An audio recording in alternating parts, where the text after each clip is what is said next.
Oke.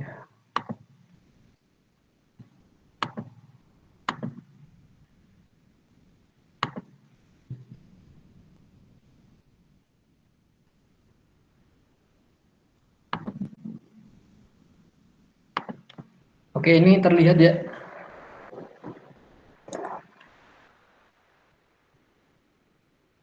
Terlihat nggak? Terlihat, Pak. Terlihat, Pak. Saya mulai aja. Jadi untuk bagian saya setelah UTS ini, setelah UAS, jadi nanti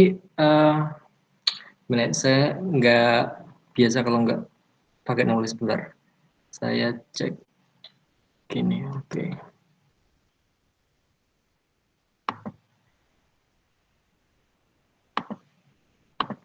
Oke, nanti saya merencanakan bahwa untuk asesmen untuk mata kuliah praktikum teknologi pengelolaan air ini, saya nanti pengennya kayak project based learning itu, project based learning.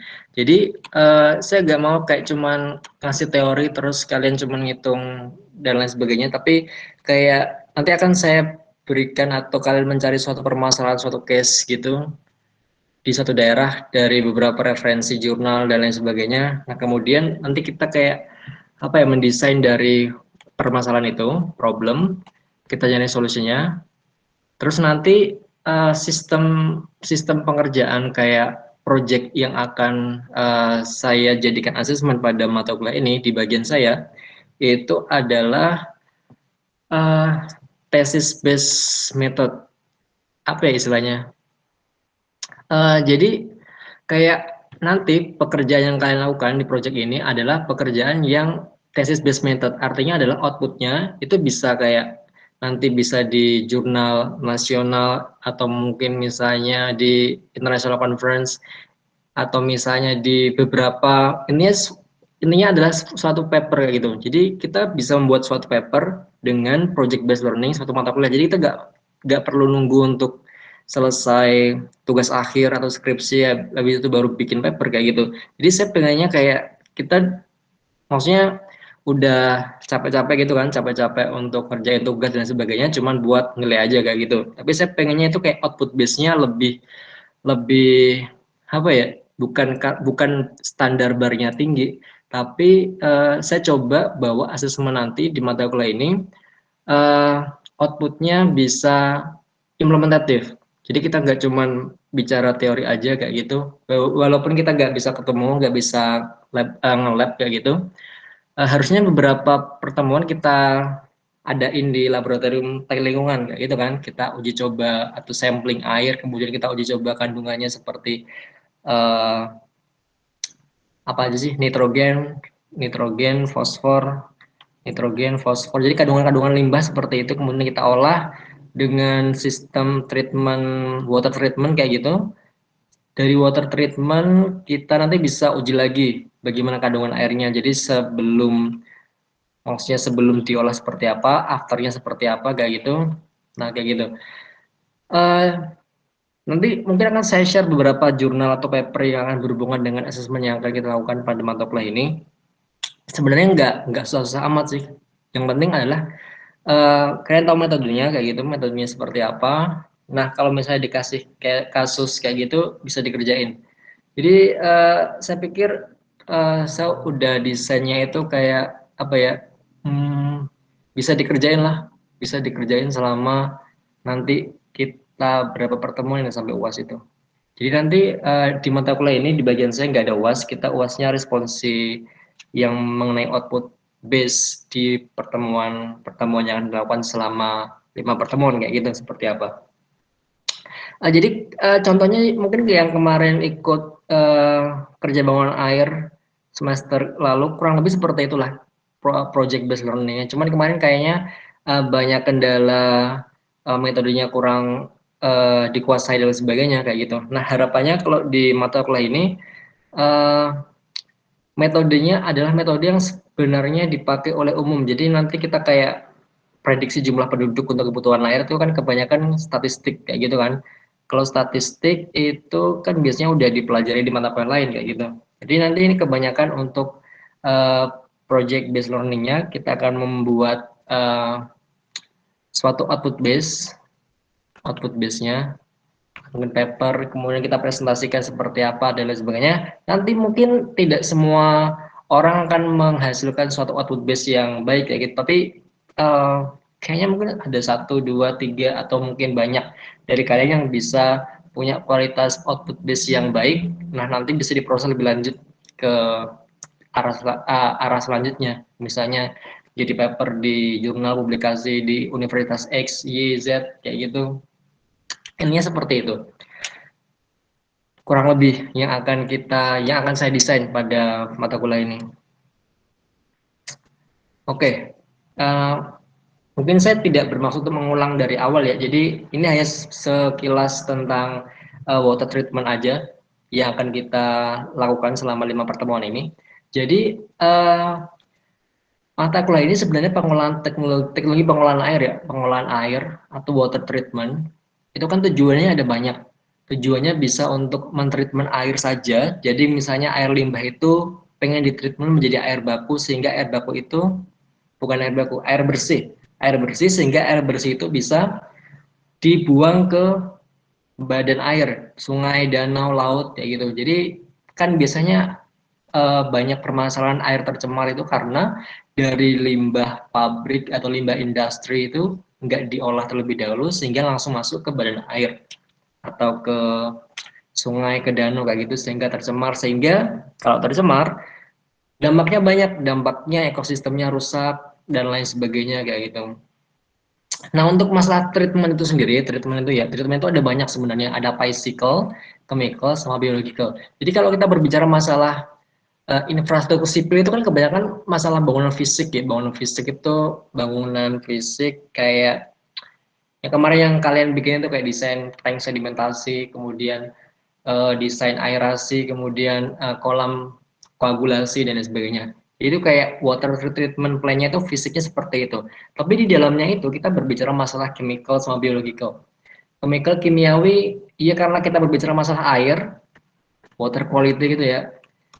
Kan pasti ada peraturan-peraturan bahwa air yang bisa diminum itu seperti apa. Standarnya itu pasti ada kan. Air yang untuk pertanian standarnya pasti ada, kemudian air untuk cuci baju dan lain sebagainya itu pasti ada. Itulah kenapa kita perlu namanya water treatment. Itu tujuannya kita di sana. Jadi air yang tercemar itu atau mungkin air yang kurang standar istilahnya itu kita standarkan sehingga kita bisa mendapatkan jenis air yang dibutuhkan. Misalnya kita ini butuh air untuk minum kayak gitu. Ya tinggal dicek aja peraturannya seperti apa, kita tes kandungan airnya seperti apa. Kalau misalnya sudah memenuhi berarti air itu layak minum dan lain sebagainya. Kalau biological process ini kayak apa ya? Kalau kalian pernah lihat penyakit yang dibawa oleh air, ada nggak sih penyakit yang dibawa oleh air? Kayak bakteri-bakteri kayak gitu. Ada Pak, Iya, kayak apa tipes gitu. iya, tipes, disentri, Ya. kolera kayak gitu kan itu kan dari air kan. Kalau misalnya kita nggak treatment dengan baik, ya ntar imbasnya kan sampai ke sana. Jadi itulah kenapa yang namanya engineering practice kita di situ tujuannya itu adalah untuk apa istilahnya? Kayak Nobel Nobel Gold tujuan yang mulia untuk menyehatkan masyarakat. Istilahnya seperti itu kalau kita berbicara masalah pengolahan air. Karena air ini kan kebutuhan banyak orang kan.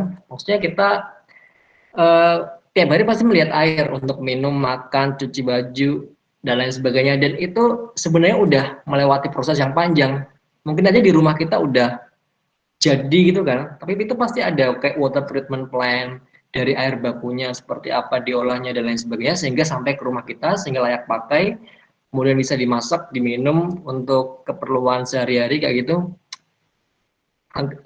Itu tujuannya adalah untuk keperluan sehari-hari dengan proses treatmentnya secara physical, chemical, sama biological kayak gitu. Oke, tadi sebenarnya udah kita bahas masalah air kebutuhan utama manusia ya untuk mandi, minum, cuci, dan lain sebagainya. Nah, air yang ideal itu biasanya seperti ini, air yang ideal, enggak air yang ideal ya. Jernih, tidak berwarna, tidak berbau, tidak berasa, dan lain sebagainya. Tentunya ini juga perlu dicek tes di lab laboratorium lingkungan kayak gitu kan.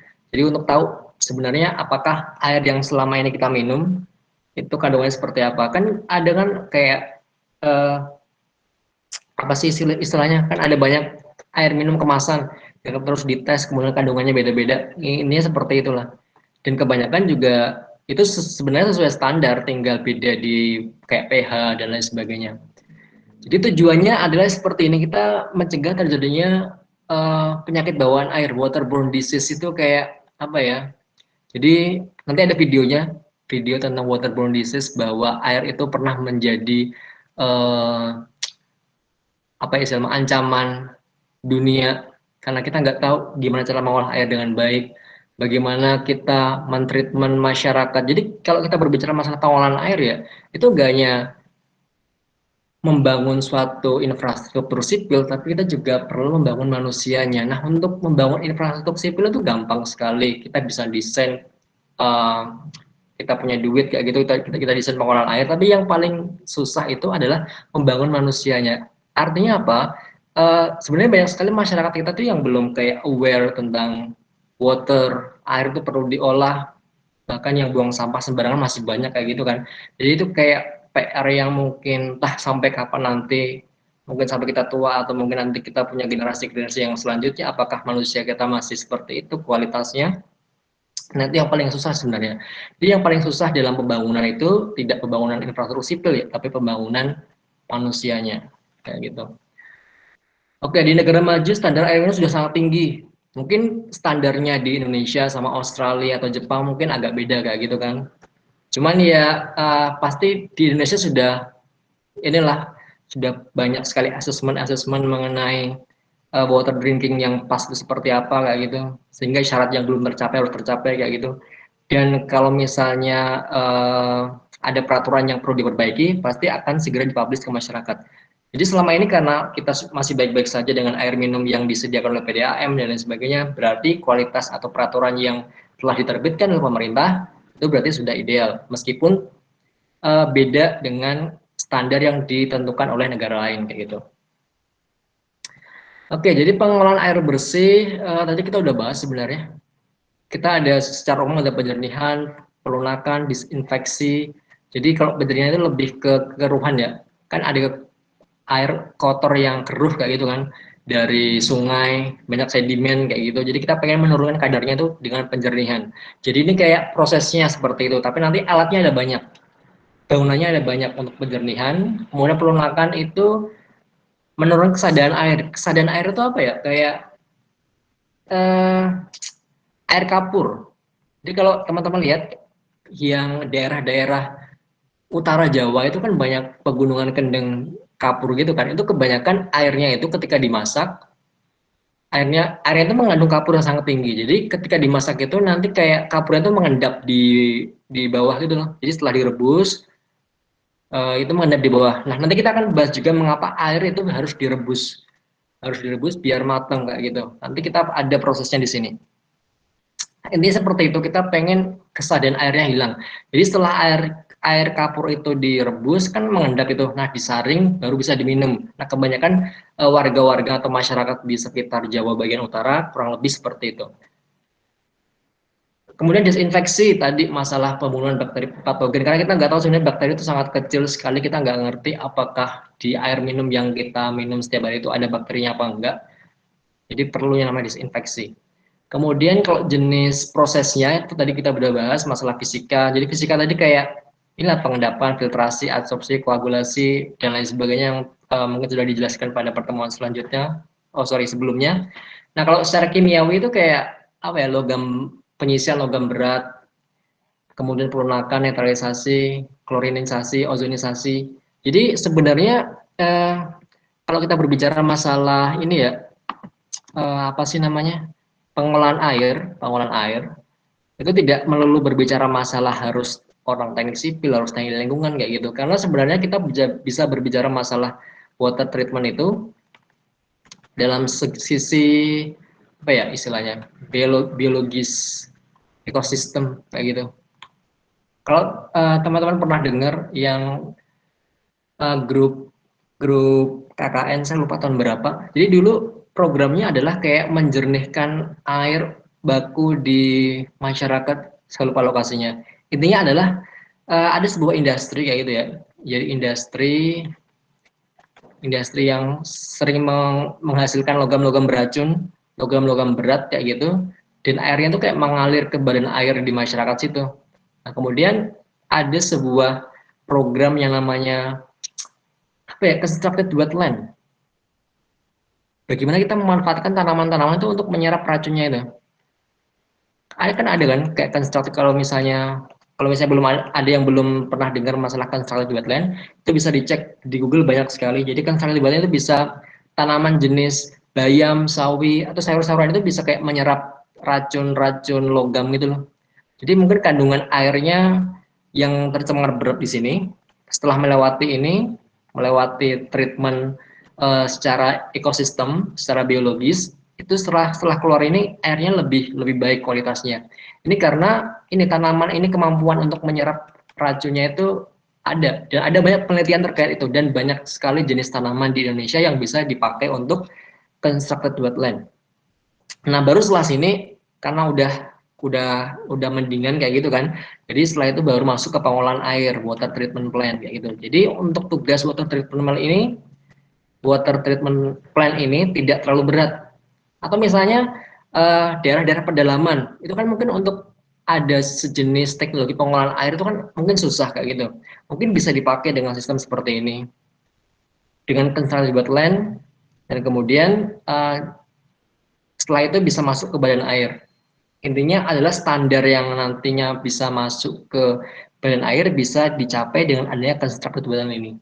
Jadi nggak melulu tentang pembangunan fisik dan lain sebagainya. Oke, kemudian secara biologis itu memanfaatkan aktivitas mikroorganisme seperti saringan pasir lambat. Kalau kalian pernah tahu, sebenarnya ini familiar sekali ketika waktu sekolah ya, yang ada ini loh, lapis-lapis kayak gitu, ada pasir, ada kerikil, ada pasir ijuk dan lain sebagainya. Kurang lebih seperti itu. Oke. Kalau nggak salah seharusnya ini udah pernah dibahas masalah sedimentation tank. Jadi kayak gini, jadi ini hanya gambaran saja ya, kita belum masuk ke teknisnya nanti seperti apa. Jadi kalau sediment tank itu kurang lebih gambarnya seperti ini. Jadi kita kayak dari inlet ini, dari air limbah, air-air yang kurang standar bakunya seperti itu, kita pengen menjebak atau namanya itu sediment trap. Sediment trap. Jadi kita itu kayak menjebak sedimennya itu biar biar masuk sini. Jadi partikel-partikel yang berat, sedimen-sedimen yang berat akan tenggelam. Terus yang mungkin lebih halus akan mungkin melayang di sini.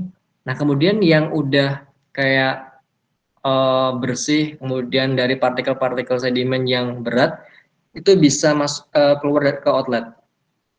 Nah, dari outlet ini kan masih bergerak kan. Nah, nanti pasti ada banyak sedimen yang settling. Settling itu kayak apa ya? Mengendap di perjalanan kayak gitu.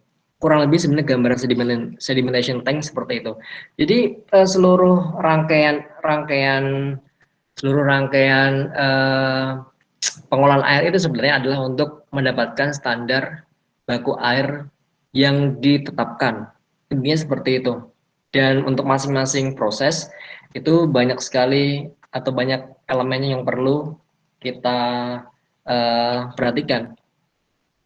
Nah, misalnya ini yang paling paling apa ya? Paling simpel sih seperti ini. Kalau misalnya nggak ada pengolahan air, kalian bisa kayak membuat sendiri gitu loh. Jadi kalau misalnya ada program di pedalaman atau perbatasan Indonesia dan luar kayak gitu, terus kemudian akses untuk pengolahan airnya susah, nanti bisa dibuat seperti ini. Jadi kayak urutannya itu sama, urutan bagaimana kita mengolah air dari unit sedimentasi, kita pengen sedimen itu hilang dulu aja, habis itu di rapid sand filter dari sini, terus nanti ke atas, ini kan nanti beberapa kotorannya terjebak di sini. Nanti pasti yang di sini tinggal yang kayak bersih-bersih gitu lah. Habis itu setelah itu kita filter lagi dengan pasir, baru kita bisa mendapatkan drinking water reservoir. Jadi kayak air baku yang udah kayak standarnya gitu loh. Jadi bisa dimanfaatkan oleh masyarakat kayak gitu. Kalau misalnya kita pengen buat yang sederhana, yang mungkin alatnya terbatas atau lagi keadaan bencana kayak gitu, bisa menggunakan proses seperti ini. Ini masih sama unit filternya. Jadi kalau misalnya tadi ini filternya itu seperti ini, kayak rapid sand filter. Sebenarnya konsepnya sederhana, yang kayak kita lakuin dulu waktu kayak tugas praktikum ilmu pengetahuan alam yang menjernihkan air dengan lapis-lapis itu, ini sebenarnya sama seperti ini, yang unit filter itu. Jadi dari inlet ini kita punya ada drain untuk cleaning, kemudian ada gravel yang lebih halus, ada gravel yang lebih halus lagi kayak gitu. Intinya kayak menyaring agar yang keluar ini kayak airnya udah terfiltrasi dengan baik kayak gitu. Oke, jadi ini secara konvensional yang air permukaan itu yang ditreatment, seterusnya udah dijelaskan pada pertemuan selanjutnya. Oh, selanjutnya. Sebelumnya, jadi kita ada raw water di sini. Raw water, kita screening. Setelah screening kita dapat sludge. Sludge itu kayak apa ya? Kayak sampah, kayak butiran-butiran yang kayak sedimen gitu loh. Kayak gumpalan-gumpalan gitu. Habis itu kita punya ada koagulasi, ada flokulasi, sedimentasi. Nah, di sedimentasi ini kita punya sludge lagi. Sludge-nya lebih kecil sedimen. Kalau ini mungkin lebih besar dan uh, lebih kasar kayak gitu kan. Kemudian kita filtrasi, kita dapat sludge lagi. Intinya kita dapat banyak sampah-sampah dari rangkaian surface water treatment ini. Kemudian setelah baik gitu ya, setelah kualitas airnya baik, maksudnya sedimentasinya sedikit kayak gitu, kita baru bisa melakukan disinfeksi. Jadi kita bisa menambahkan klorin ke air tersebut sehingga itu ada sebagai upaya disinfeksi dari bakteri-bakteri patogen. Nah, setelah itu kita baru bisa mengumpulkan airnya itu di storage, di reservoir kayak gitu baru bisa dimanfaatkan oleh masyarakat, didistribusi. Oke, simple sortingnya seperti ini. Kalau kita berbicara masalah, kita itu pengen melakukan suatu treatment air kayak gitu kan. Kalau kita lihat di sini, ini kan misalnya sungainya ya. Dari warnanya saya sudah terlihat bahwa sungai itu tercemar kayak gitu kan. Nah, sebagai seorang engineer di bidang environmental kayak itu, kita pengen mengolah air. Entah itu nanti di sungai ini akan dimanfaatkan sebagai air irigasi, air perikanan, air tambak, itu kan perlu adanya standar baku kan. Kan kita nggak mungkin masukin air ini sebagai budidaya perikanan atau misalnya buat irigasi, itu kan pasti akan berbahaya juga bagi apa namanya habitat atau flora fauna di yang kita tuju, misalnya membahayakan untuk ikan. Jadi ikannya jangan-jangan kalau dia kasih ini mati ya gitu. Intinya kita pengen melakukan suatu perubahan dari kualitas air yang buruk menjadi baik. Jadi kurang lebih untuk tes sebenarnya ya tinggal ambil contaminated surface water. Jadi air permukaan yang terkontaminasi seperti apa. Kemudian baru kita melakukan suatu proses yang tadi kita kurang lebih seperti ini. Nah, nanti bentuknya kan beda-beda. Nanti kita bahas di slide selanjutnya. Jadi kita sebenarnya ngapain sih pengolahan air itu? Jadi saya agak resume atau summary sedikit, saya ringkas sedikit ringkasan tujuan kita. Tujuan kita sebelum kita melanjut ke beberapa tahap-tahap yang nanti kita lakukan. Kita pengen meremove particles. Particlesnya itu banyak, kerikil, sedimen, pokoknya bahan-bahan yang seharusnya nggak ada di air. Jadi kalau kalian lihat air minum kalian, itu air yang ideal yang bisa diminum. Nah, kalau kalian lihat air yang tercemar, air yang penuh dengan sedimen, nah berarti itu yang perlu kita proses. Berarti kita pengen meremove particlesnya. Particlesnya seperti apa? Kemudian kita pengen remove dissolved chemicals. Jadi kalau chemicals itu kayak apa ya? Jadi kalau kita mencuci baju, kemudian apa sih itu istilahnya? Kalau habis makan itu washing plates, mencuci piring, gelas, kayak gitu. Itu kan sebenarnya ada kayak deterjen, itu kan mengandung bahan-bahan kimia sebenarnya. Nah, sebenarnya itu nggak boleh langsung dibuang ke saluran drainase atau sungai karena itu akan like apa ya? Membahayakan juga, membahayakan Mencemari, ekosistem. Kenapa? mencemari, Yes, mencemari. mencemari drainage-nya, mencemari sungainya kayak gitu sehingga tidak bisa sebenarnya. Itulah kenapa kita perlu namanya kayak IPAL komunal gitu kan di perumahan kayak gitu. Tapi kembali lagi bahwa kesadaran masyarakat kita itu masih minim untuk melakukan yang namanya water quality, water awareness ini, kesadaran air. That's why mengapa membangun manusia itu lebih susah daripada membangun infrastruktur. Kemudian inactivate pathogens, kita pengen nonaktifkan patogensnya. Jadi kita pengen membunuh patogennya sebelum dikonsumsi oleh orang lain kayak gitu. Jadi untuk unit prosesnya ada banyak. Tadi kita udah bahas kayak sedimentasi, filtrasi, tapi kebanyakan kalau secara garis besar itu yang mana ya? Yang ini sedimentasi sama filtrasi. Kalau kita udah dapet sistemnya seperti apa, jadi kita bisa bikin sendiri sebenarnya. Yang penting ada proses sedimentasinya, kemudian ada proses filtrasinya, entah itu 2 kali, entah itu 3 kali dan lain sebagainya. Oke. Jadi kalau untuk prosesnya tadi kita ada screening, sebenarnya itu dibayanginnya gampang sebenarnya. Kita intinya cuman screening. Jadi kita proses terlebih dahulu, kemudian sedimentasi, filtrasi. Sebenarnya komponen utamanya itu seperti ini. Cuman pasti di dalam komponen itu masih perlu banyak proses yang diperlukan sesuai dengan kebutuhan kita di sana. Jadi nanti ada kayak koagulasi, flokulasi, kayak gitu seperti apa. Nah, baru filtrasi. Nah, filtrasi itu ada banyak.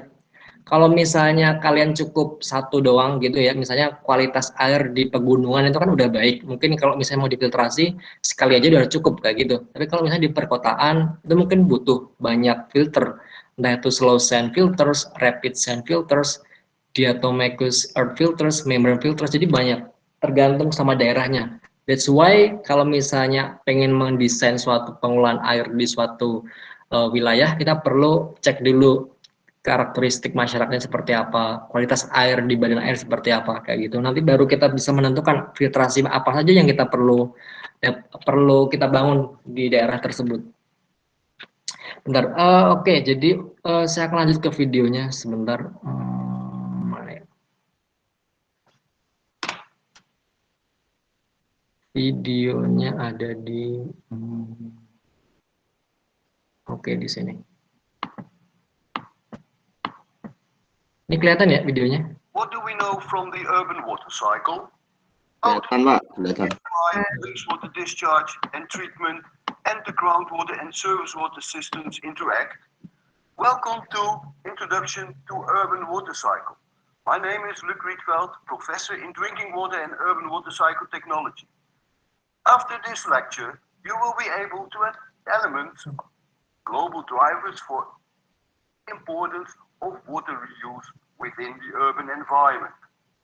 The urban water cycle consists of technologies needed for drinking water intake, treatment, and distribution, as well as wastewater collection, treatment, and discharge.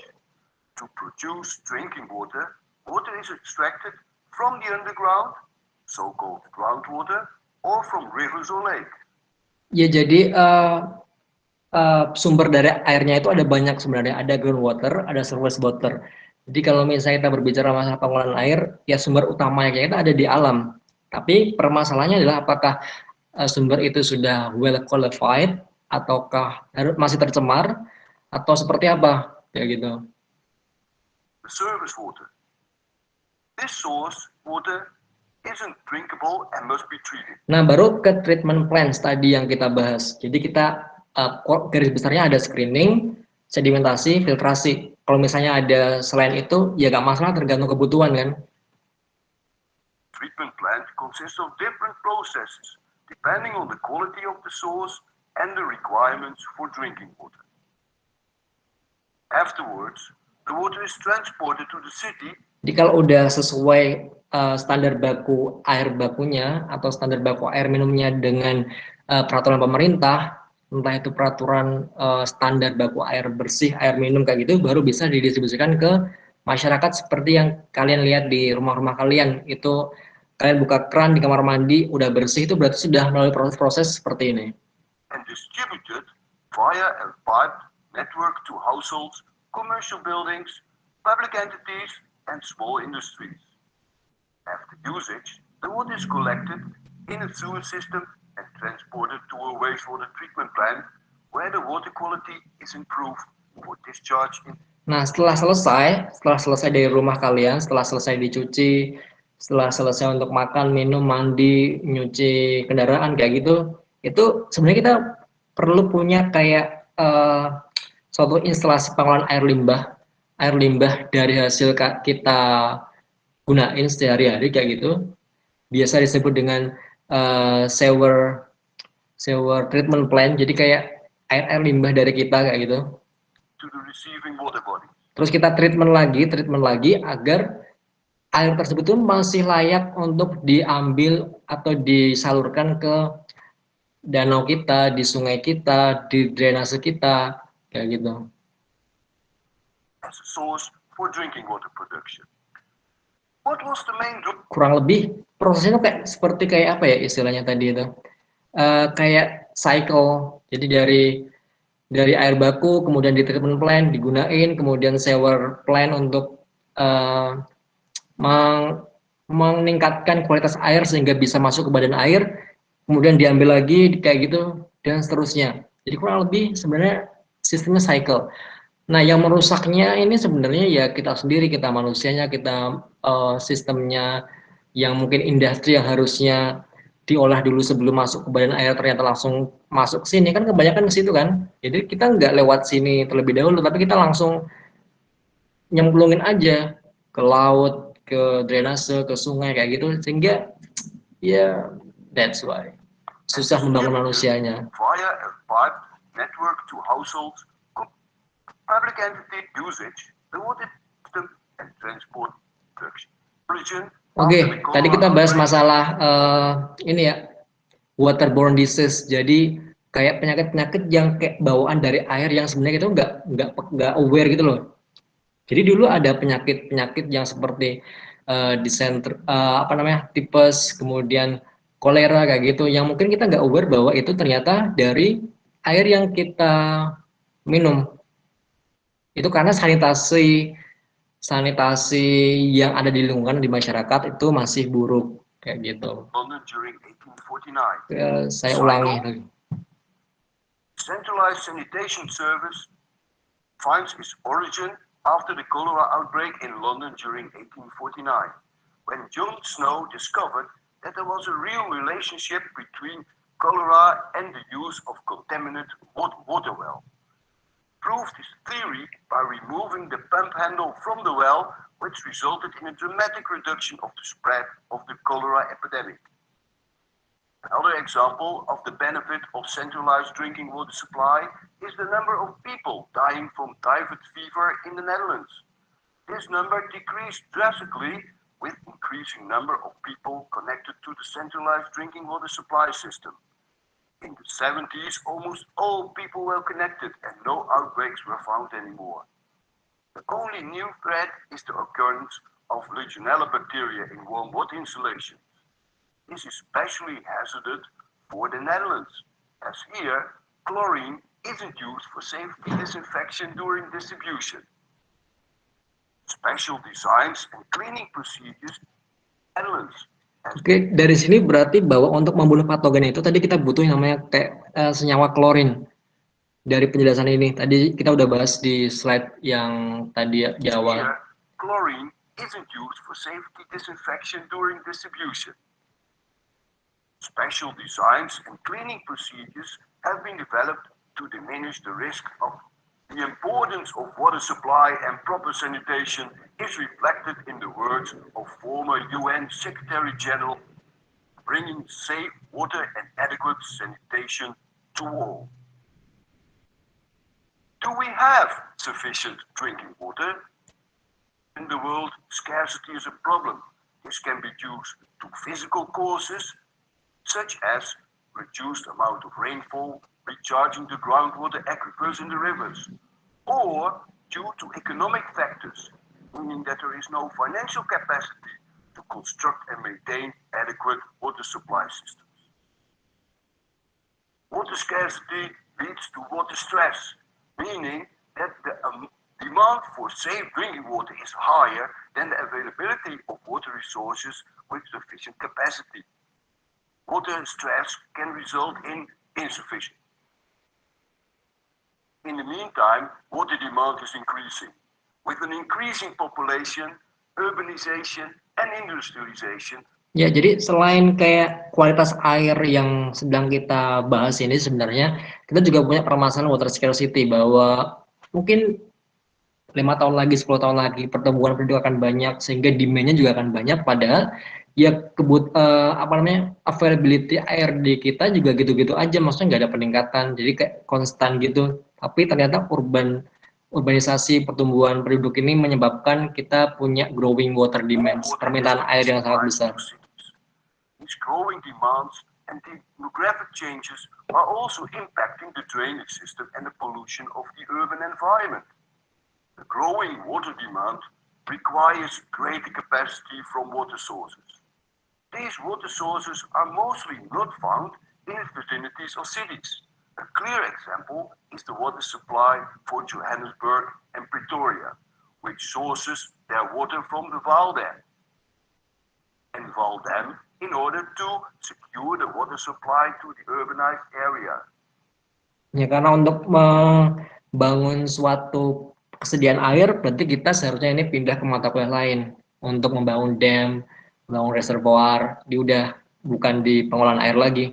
Cuman untuk nantinya kalau kita mau membuat kayak tampungan air di waduk yang kita bangun, di reservoir yang kita bangun, berarti kita kembali lagi di mata kuliah ini kayak gitu. Jadi kayak water management itu banyak sekali koneksinya. Water scarcity isn't only a quantity issue, but also a quality one. When sources are too polluted to be reliable source for water availability is under stress. Therefore, major efforts are made to improve the surface water quality. In the past, the main focus was to remove organic matter from the wastewater. But more recently, advanced nutrient removal is applied to avoid eutrophication of the receiving water bodies. Future emphasis will be laid on the removal with compounds such as pesticides and pharmaceuticals to avoid accumulation of persistent organics in the environment. With increased efforts in wastewater treatment, the effluent of the wastewater treatment plant sometimes obtains a better quality than the receiving water bodies. In these cases, the question arises, examples exist. The most famous one is in Windhoek, Namibia, where about 25% of the domestic water supply consists of reclaimed wastewater. The effluent of the wastewater treatment plant is extensively treated with ozone, coagulation, flotation, activated carbon filtration, membrane filtration, and chlorination. The product can compete with the water obtained from the original source, about 300 kilometers away from the city. Another example is the water supply for Dow Chemical in Terneuzen, the Netherlands. Industrial water supply is fed by the wastewater treatment plant of the city of Terneuzen. It appears to be more economical to treat the effluent than to desalinate the salt water flowing in front of the industrial area. This way, the urban water cycle is closed. Thank you for your attention, and I hope. Oke, jadi dari yang tadi di video ini ya, jadi sebenarnya, bentar saya tulis lagi.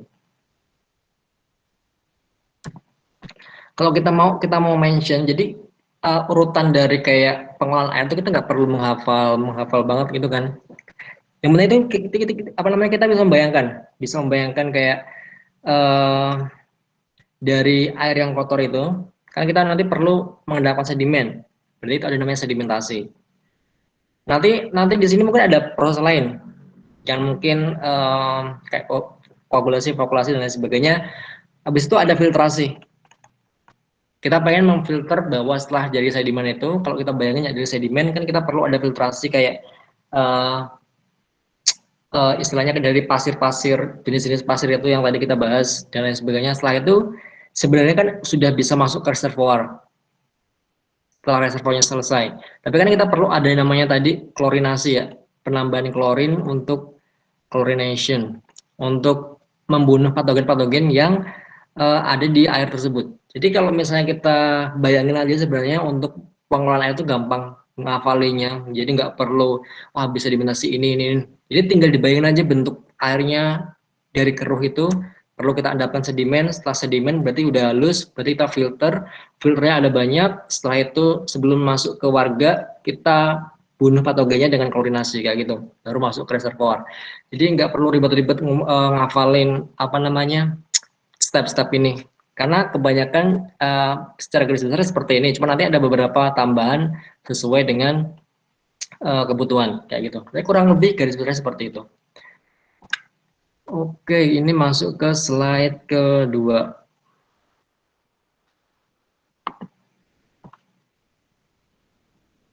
Ini untuk desain sebenarnya saya sudah bikin video-video asinkron, jadi teman-teman semua nggak perlu apa istilahnya ya,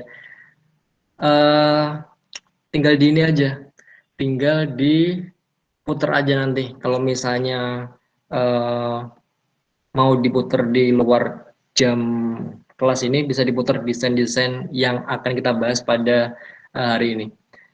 Ada video satu lagi tentang groundwater, seharusnya ini yang paling utama. Mana ya groundwater?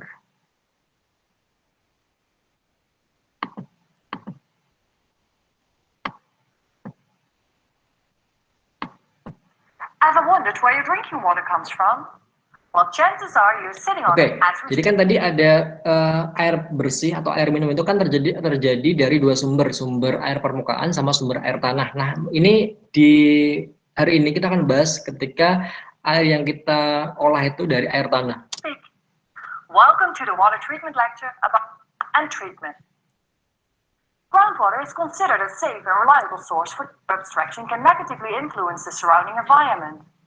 For example, agriculture and nature can be negatively influenced due to lowering of the groundwater table.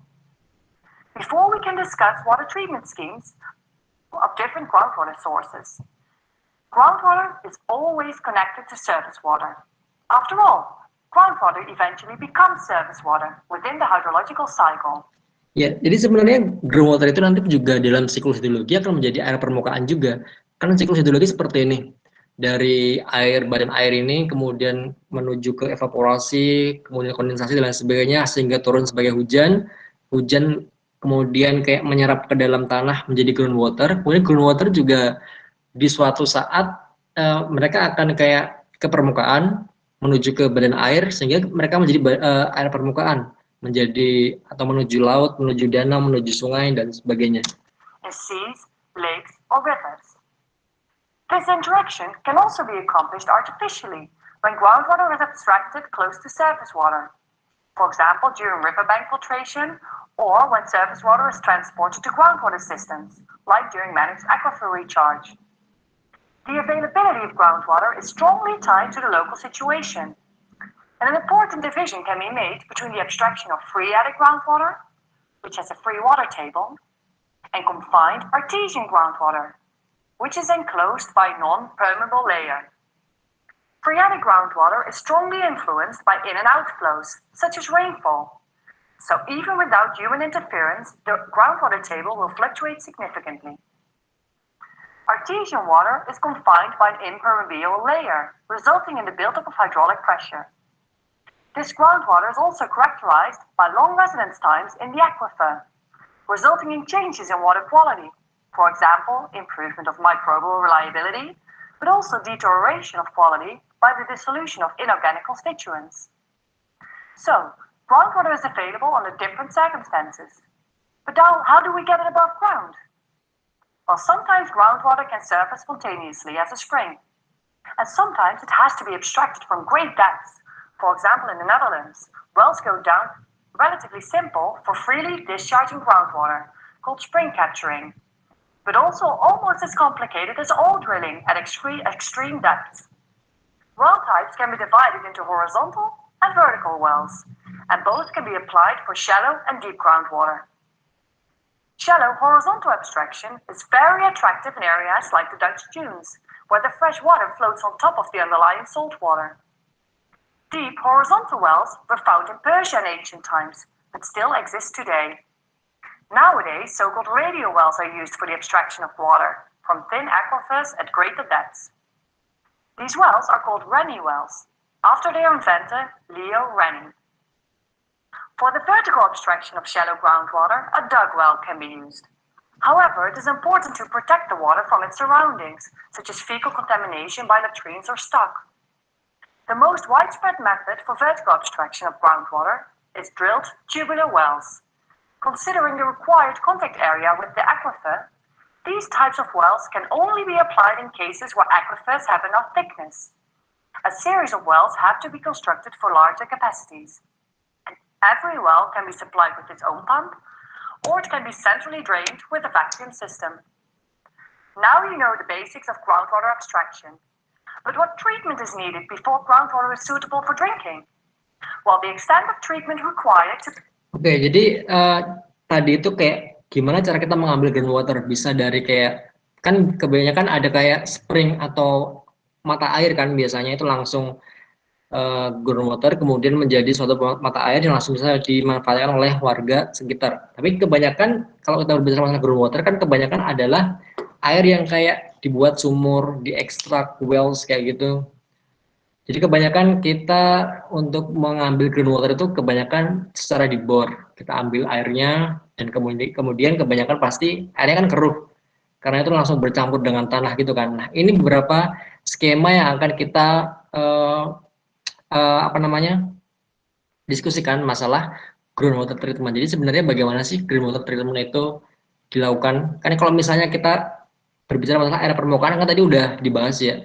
Ya seperti itu kurang lebih. Tapi kalau groundwater treatment ini kan kayak kita mengolah air yang tidak kelihatan. Tidak kelihatan artinya kalau sebelum diekstrak, sebelum dibor itu kan nggak kelihatan dari atas kita kan. Maksudnya itu ada di dalam tanah gitu loh. Dan apa saja yang terjadi di dalam tanah itu sangat tidak kita ketahui secara visual. Perlu kita lakukan suatu uji-uji lain yang perlu dilakukan. To convert abstracted groundwater into drinking water can be determined based on the groundwater. Nah, bedanya tadi kalau misalnya yang dari permukaan ada sedimentasi, filtrasi, kemudian klorinasi, habis itu selesai kan masuk ke reservoir. Nah, kalau yang groundwater ini kayak harus abstraksi. Abstraksi itu kayak pengeboran sumur, baru itu di dry filtration. Water type Oke, and its kita water lanjutkan dulu. quality composition. In some cases, however, the groundwater is already suitable for drinking without any treatment. With respect to drinking water production, 3 different groundwater types can be roughly distinguished: aerobic groundwater, slightly anaerobic groundwater, and deep anaerobic groundwater. Ya, jadi untuk air tanah itu kalau di bagian sini kita ambilnya itu bisa disebut dengan aerobic phreatic groundwater. Kalau di sini paling dalam lagi itu lebih slightly anaerobic. Kalau paling dalam lagi paling bawah kayak gitu itu namanya deep anaerobic groundwater. Jadi kebanyakan atau 3 jenis air tanah yang bisa kita ambil untuk air minum, air baku itu ada 3 macam. The type of groundwater can be identified by measuring parameters such as oxygen concentration, redox potential, iron and methane concentrations. Each groundwater type has its own typical treatment scheme. Let's start with the treatment scheme for aerobic groundwater, which has an open groundwater table and is therefore connected to the atmosphere, and thus contains oxygen. For aerobic groundwater, only the parameters pH, calcium, saturation index, and bicarbonate have to be taken into account. The other parameters generally comply with the legal requirements. The treatment scheme of aerobic groundwater is generally very simple and consists of aeration with optional subsequent conditioning or softening. The aeration phase will increase the oxygen concentration and at the same time reduce the carbon dioxide concentration. Conditioning is desired when aerobic groundwater is abstracted from sandy soils where no calcium is available in the subsurface. The water is called soft or aggressive water. This is caused by a number of subsurface breakdown processes resulting in carbon dioxide in the water above the equilibrium concentration. With the saturation index below 0, the water can corrode the pipelines during distribution. The saturation index, or SI, can be increased through aeration. Jadi cascade aeration. Jadi kan tadi mana ya stepnya itu, bentar. Nah kayak gini. Jadi kalau aerobic groundwater itu kan ini dari sumurnya kan, dari sumur. Habis itu bayanginnya adalah kita pengen kan itu apa namanya istilahnya, oksigennya kan masih sedikit kayak gitu kan. Nanti kita perlu menambah oksigen di air tanah itu. Nah, caranya adalah dengan cara aerasi. Setelah dari aerasi kita baru ke conditioning limestone filtration. Jadi kita pengen kayak sama kayak yang sebelumnya kayak sedimentasi filtrasi itu, kita pengen memfilter kandungan-kandungan di dalam tanah yang kemungkinan tidak diperlukan untuk air baku maupun air minum.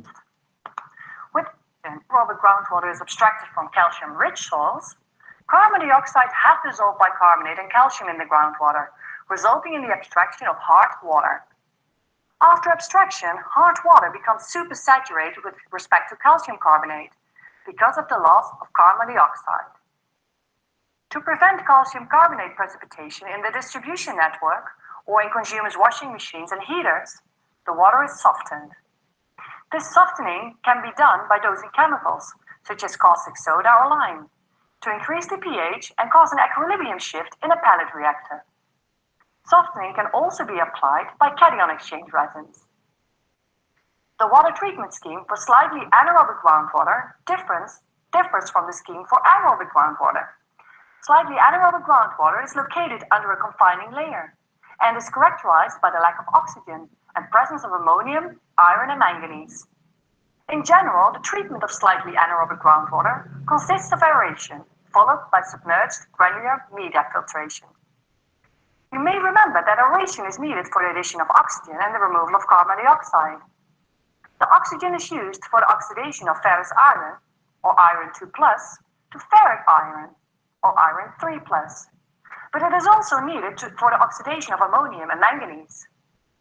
Aeration is followed by sand filtration, where the oxidized ferric iron hydrolyzes to iron hydroxide flux, which are removed by filtration in the sand bed.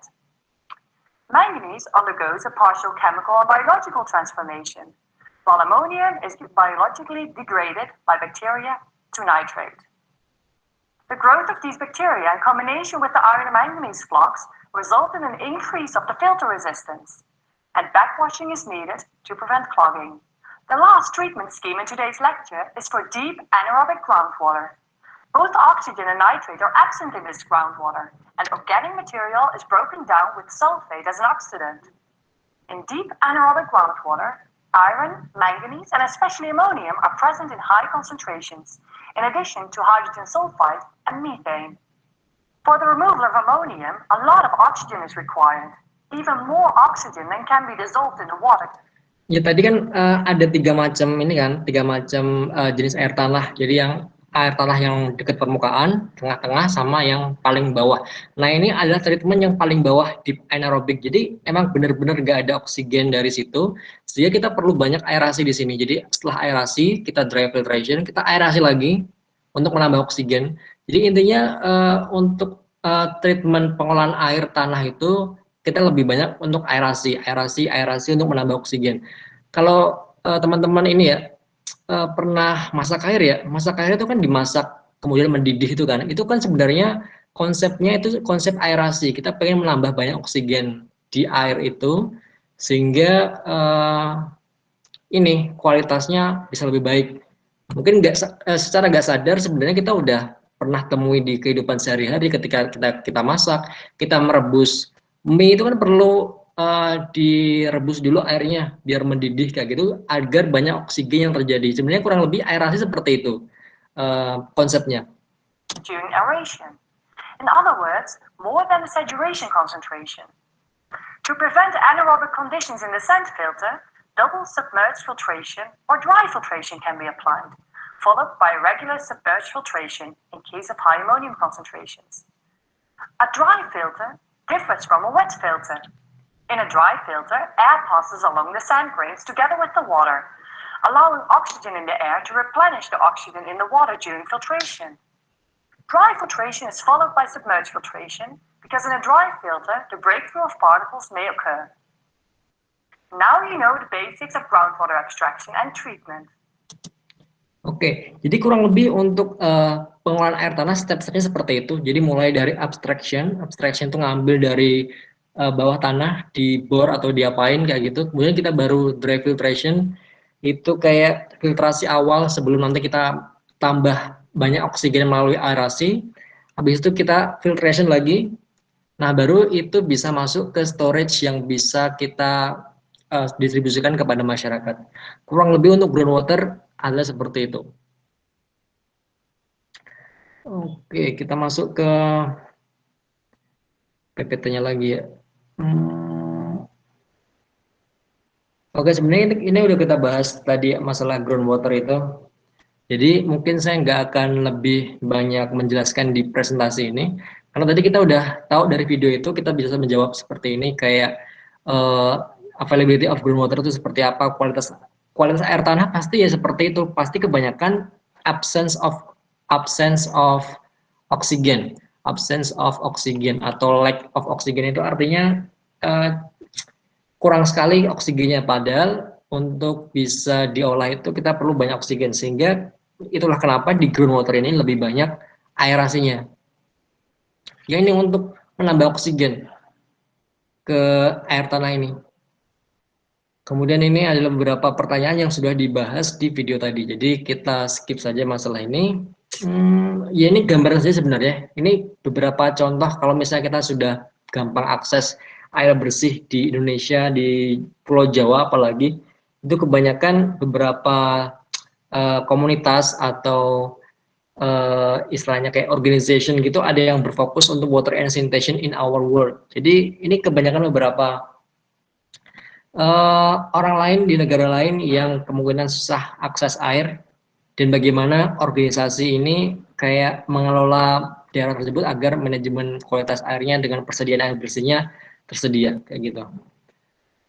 Oke, ini saya skip saja, nanti bisa dibaca sendiri ya masalah ini aja. Ini cuman kayak slideshow yang saya dapatkan dari Caritas Australia aja. Jadi bagaimana mereka kayak memperbaiki sanitasi di dunia kayak gitu. Ya, siapa tahu kan mungkin satu di antara kalian atau beberapa ada yang terjun di apa namanya ranah ini kan gitu, siapa tahu. Kemudian ini masalah air juga masih sama, the gift of water. Jadi kita itu di dunia ini kayak 2,3 billion miliar ya, itu susah untuk akses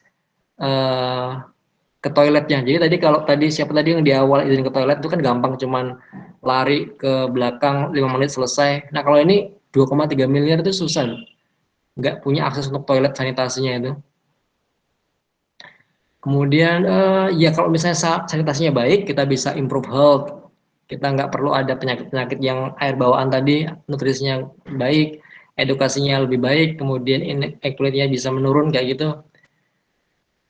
Ya, intinya seperti itu. Jadi nanti ini bisa dibaca sendiri, nanti akan saya share masalah beberapa program dari Caritas Australia untuk sanitasi di dunia. Jadi kurang lebih case-nya seperti itu. Jadi sebenarnya kita kalau berbicara masalah engineering itu ya, engineering itu kayak kita tuh nggak hanya bekerja untuk ya sebenarnya engineering untuk mensejahterakan masyarakat. Intinya kita bekerja secara social works gitu loh. Jadi nggak hanya berbicara masalah science, tapi kita juga berbicara masalah sosial, humanity. Ini AJGS, nanti bisa kalian cek sendiri masalah ini. Ya, jadi intinya ini beberapa ini aja aksi-aksi bagaimana Caritas Australia melakukan penyediaan air bersih di mana ini ya, kalau nggak salah di Afrika, di Malawi dan Tanzania atau di Nepal, kurang lebih gambarnya seperti ini. Oke, ini di Zimbabwe.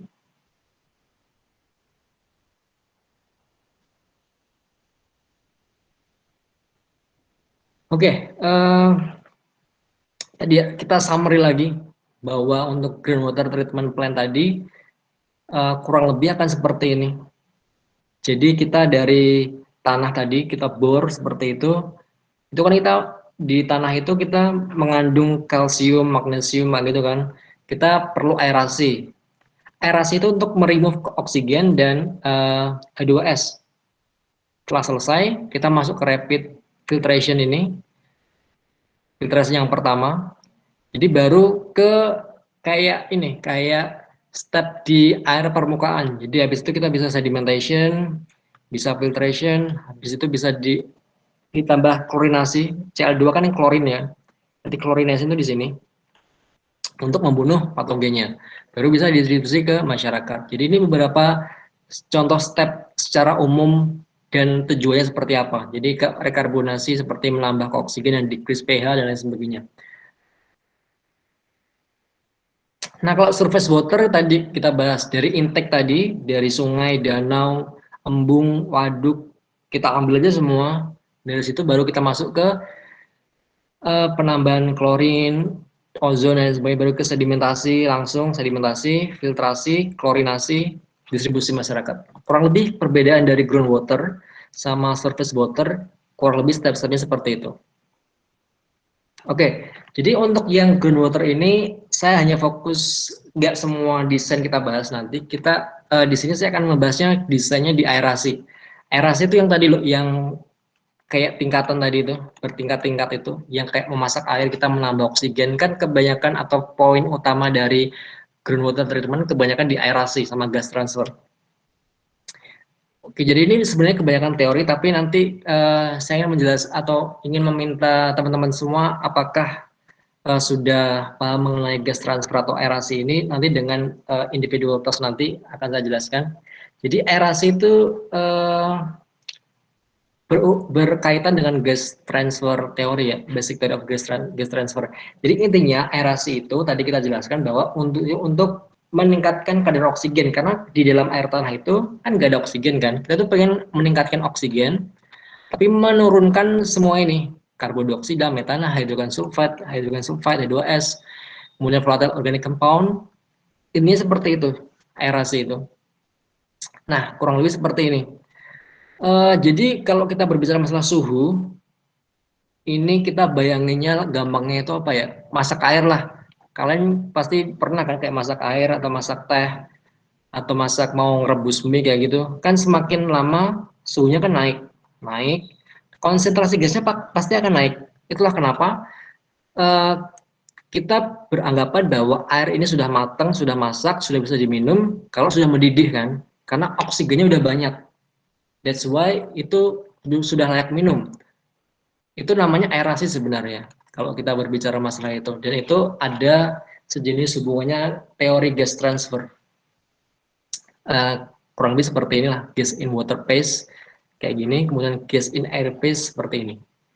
Jadi ya kurang lebih seperti itu gambarannya. Kalau misalnya pengen kayak mendemonstrasikan seperti apa, kurang lebih aerasi konsepnya seperti itu. Aerasi itu kayak masak air, udah itu aja konsepnya, gampang. Oke, nanti untuk desain aerasi sebenarnya kita memakai rumus Henry's Law. Jadi ini saya sudah sampaikan nanti di video secara asinkron. Jadi nanti nggak akan saya jelaskan secara detail, secara live di sini di kuliah ini, tapi nanti bisa diputar ulang di luar pertemuan ini. Kita punya saturation, concentration, itu ada nitrogen, oksigen, metan, carbon dioxide, hydrogen sulfide, dan lain sebagainya. Ini driving force-nya tadi ya. Jadi semakin lama kita merebus air itu kan konsentrasi oksigennya semakin meningkat. Tapi ada beberapa ada suatu titik di mana konsentrasi itu akan selalu stabil. Jadi kayak konsentrasinya sudah saturation. Kan nggak mungkin kita memasaknya mungkin sampai 200 derajat Celcius. Mungkin kan mungkin dengan alat bantu lain bisa, tapi kalau normalnya kan mungkin lebih ke 100 derajat Celcius kayak gitu kan. Jadi semakin lama mungkin sampai 200-2000 menit kayak gitu, 2000 detik, itu pasti konsentrasi oksigen akan stabil. Ini driving force-nya seperti itu. Kemudian bayanginnya gampang, masak air saja sebenarnya. Kemudian ini kinetics, ya ini lebih banyak ke rumusnya, nanti bisa dipelajari sendiri masalah ini, sudah saya jelaskan di video lain. Nah ini tadi kita pengen mendesain cascade aeration, jadi kita pengen membentuk seperti ini, jadi kita butuh berapa cascade, ini kan 1, 2, 3, 4, ada 5 cascade, berarti ada 5 tahapan aerasi di sana. Oke, jadi increasing aeration efficiency for gas transfer installation. Jadi kita meningkatkan residence time, faster renewal of contract surface, increase the turbulence in the water phase, increasing the driving force. Ya ini udah dijelasin di video tadi sebenarnya.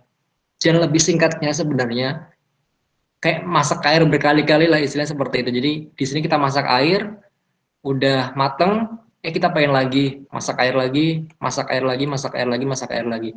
Intinya biar kayak airnya benar-benar udah sesuai dengan pedoman, sesuai dengan standar. Ya seperti itu. Oke, ini konsep mass balance nanti bisa dicek sendiri ya. Jadi kurang lebih seperti inilah aerasinya, kurang lebih ya. Berbentuk seperti ini. Ya kayak ada banyak bubbles. Kan kalau kita masak air kan ada seperti ini, itu menandakan bahwa oksigennya sudah cukup, sudah ada gitu loh. So that's the basic theory of gas transfer to design drinking water treatment system. Oke, sebelum saya jelaskan masalah individual testnya, saya pengen masuk ke video lagi, mana ya? Satu lagi video terkait ini. Seharusnya ini sudah familiar di kalian semua ya.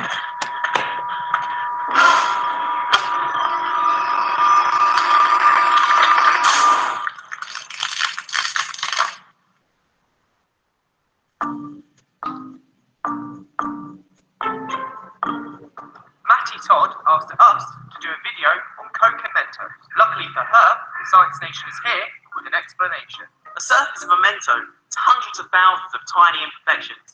These imperfections allow CO2 to form bubbles, and that process is known as nucleation. These bubbles quickly build up and gush out. Certain chemicals in the liquid accelerate the process. Diet Coke is especially good as it contains aspartame and potassium benzoate. Using our patented Science Station Mentos dispenser, we can release 4 Mentos at once. George, let's go.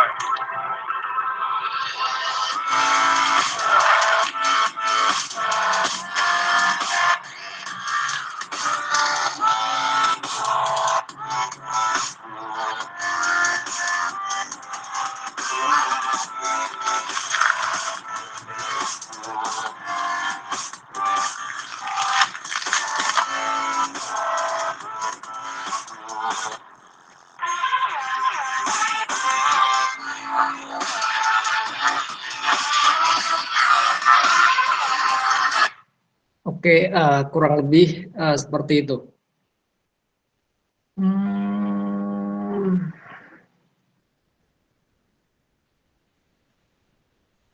Untuk penjelasannya itu akan seperti ini. Jadi setelah tadi kita bahas masalah ini ya, proses untuk pengolahan air, permukaan sama air tanah, kemudian kita bahas masalah air tanah khususnya untuk aerasi, kemudian gas transfer seperti itu.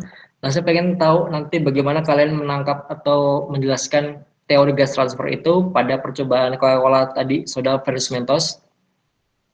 Dan juga perpindahan gas yang terjadi saat memasak teh panas seperti apa. Dan penjelasannya harus sesuai dengan teori gas transfer yang tadi kita bahas di video yang dijelaskan sama dosen dari TU Delft.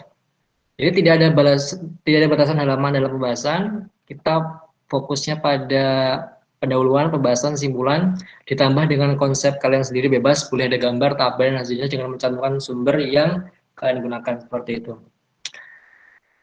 Diketik menggunakan sendiri.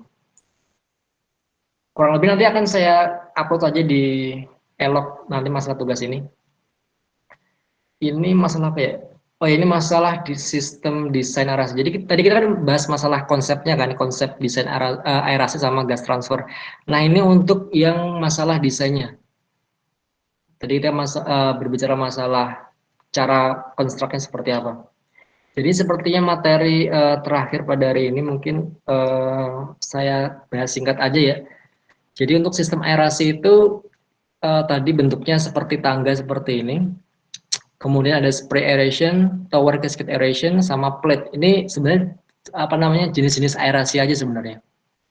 Kemudian kita juga bisa milih sebenarnya aerasi seperti apa yang kita butuhkan. Apakah kita pengen meremove gas metana, hydrogen sulfide, atau kita pengen remove carbon dioxide, kayak gitu. Jadi ada sistemnya. Nah nanti kita berbicara masalah desain cascade-nya itu seperti ini. Oke, ini ketinggiannya juga perlu dicari, tinggi dari tiap cascade aeration seperti apa, kemudian perbedaan tinggi jatuhnya ini seperti apa, itu berapa, itu juga perlu dicari.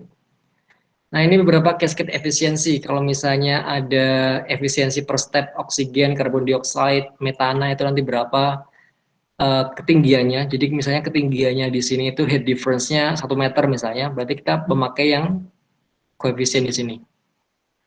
Ini cascade efisiensi juga. Oke, jadi ini tutorialnya untuk desain aerasi sudah saya post di video lain, jadi nggak akan saya langsung bahas pada pertemuan secara live, secara sinkron hari ini. Jadi nanti perlu dilihat saja gimana cara ngerjainnya. Jadi ini kayak desain, ada data seperti ini, kemudian kita diminta untuk konsentrasi oksigen yang terjadi itu berapa, kemudian total aeration efficiency itu seberapa, kemudian perlu oksigennya itu berapa miligram per liter, kita perlu mendesain berapa panjang cascade dan kemudian lebarnya seperti apa, tingkatannya berapa kayak gitu. Nanti ada semua sudah saya bahas di video secara asinkron nanti. Oke, berarti pertemuan kita hari ini cukup itu teman-teman semua. Mungkin ada pertanyaan yang perlu dibahas. Saya Pak, saya ingin bertanya Pak.